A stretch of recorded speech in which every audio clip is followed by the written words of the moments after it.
किताबी के द्वारा बनाई गई है। आइए सुनते हैं क्रिस गुल्लीब्यू की यह किताब द $100 स्टार्टअप। अध्याय 1 परिचय। आपको शायद लगता होगा कि खुद का बिजनेस शुरू करना बहुत मुश्किल काम है, लेकिन यह इतना भी मुश्किल नहीं है। आज हर कोई बिना किसी अनुभव या फंड्स के अपना बिजनेस शुरू कर रहा है और आप भी कर सकते हैं। दुनिया भर के लोग आज अपनी नौकरियां छोड़ रहे हैं क्योंकि बिजनेस से उन्हें आजादी मिल रही है। कुछ लोग तो स्कूल से निकलते ही सीधा बिजनेस कर रहे हैं और इसमें सफल भी हो रहे हैं। उदाहरण के लिए आप उन 2 डिजाइनर्स को ले लीजिए जो स्कूल से निकलते ही मैप्स बेचकर इतने पैसे कमाने लगे कि उन्होंने सिर्फ 9 महीनों में अपनी नौकरियां छोड़ दी। या फिर उस पियानो टीचर को ले लीजिए जिसने अपने स्टूडेंट्स के लिए एक सॉफ्टवेयर बनाया और महीने के $30,000 कमाने लगा। अपने बिजनेस को भी आप सफल बना सकते हैं। इसके लिए आपको सिर्फ एक प्रोडक्ट, कुछ कस्टमर्स और पेमेंट के लिए एक मेथड चाहिए। आपको मार्केट या अपने कॉम्पिटिटर्स से खतरा बिल्कुल नहीं है। आपको अपने अंदर की इनसिक्योरिटी से खतरा है। अगर आप आगे बढ़ना चाहते हैं तो आपको इन्हें छोड़ना होगा। अध्याय 2 बिजनेस के लिए आपके पास शौक के अलावा कस्टमर्स और कौशल भी होने चाहिए। जब तक आपके प्रोडक्ट्स को कोई न खरीदे तब तक आपका बिजनेस सिर्फ एक हॉबी ही है। बिजनेस के लिए सिर्फ शौक ही काफी नहीं है। जब आप अपने कौशल से दूसरों की जरूरतें पूरी कर सकेंगे तब आप सफल हो जाएंगे। लेकिन ऐसा कैसे करें? कस्टमर्स को वैल्यू देना ही किसी भी बिजनेस को सफल बनाता है। इसलिए आपको दूसरों को वैल्यू देने के बारे में सोचना चाहिए।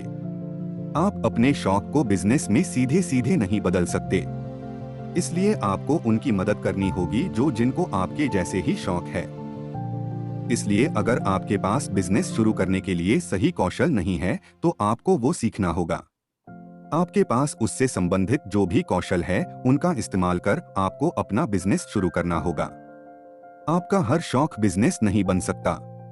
अगर आपको खाना खाना पसंद है तो आप इस आदत को बिजनेस में नहीं बदल सकते, लेकिन आप एक रेस्टोरेंट शुरू कर सकते हैं।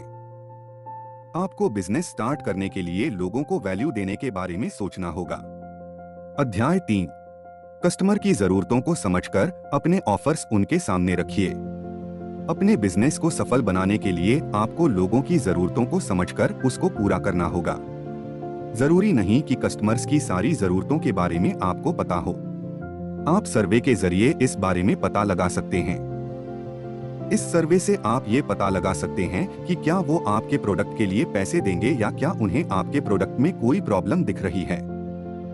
अपने बिजनेस को सफल बनाने के लिए आप और भी तरीके आजमा सकते हैं, जैसे कि आप अपने प्रोडक्ट को एडवर्टाइज कर सकते हैं और अगर आपको अच्छे ऑर्डर्स मिले तो आप अपने प्रोडक्ट को मार्केट में लॉन्च कीजिए। अक्सर होता है कि लोग जो कहते हैं उन्हें वो नहीं चाहिए होता। जैसे कि एयरलाइंस के कस्टमर्स कई सालों से एरोप्लेन्स की छोटी सीटों के बारे में कंप्लेन कर रहे थे। जब एयरलाइंस ने उन्हें थोड़े ज्यादा पैसों में अच्छी सीट ऑफर की तो लोगों ने उन छोटी सीटों के साथ ही सफर करना पसंद किया। अपने बिजनेस को सही मायनों में सफल बनाने के लिए आपको कस्टमर्स की उन जरूरतों को भी ध्यान में रखना होगा जिनके बारे में वो नहीं बोलते। इसलिए आपको कस्टमर्स की जरूरतों को समझकर उन्हें वैल्यू देनी चाहिए। अध्याय 4 अपनी मार्केटिंग को सुधारकर अपने प्रोडक्ट के फायदों पर ध्यान दीजिए। अच्छे ऑफर्स के साथ साथ आपको मार्केटिंग स्किल्स को भी सुधारना होगा। एडवर्टाइज करते वक्त आप अपने प्रोडक्ट के बारे में मत बताइए। आप लोगों को ये बताइए कि इस प्रोडक्ट को इस्तेमाल करने से कैसे उन्हें फायदा मिल सकता है। आप अपने सामान पर ध्यान न देकर लोगों की जरूरतों पर ध्यान दीजिए। जैसे कि एक योग गुरु योग के बजाय योग के फायदों के बारे बताकर अपना फायदा करा सकता है। एक बार आपने अपने बिजनेस से लोगों को होने वाले फायदों के बारे में सोच लिया तो आपको अपने बिजनेस के बजट के बारे में सोचना चाहिए। आप ट्रेडिशनल मार्केटिंग के बजाय दूसरे मार्केटिंग स्किल्स अपना सकते हैं। इनमें से 2 स्किल्स नीचे दिए गए हैं। दूसरे जर्नलिस्ट कंपनियों से मिलिए और ब्लॉग पोस्ट कीजिए। इससे आपको बहुत सारे फायदे मिलेंगे। दूसरा तरीका है स्ट्रेटेजिक गिविंग।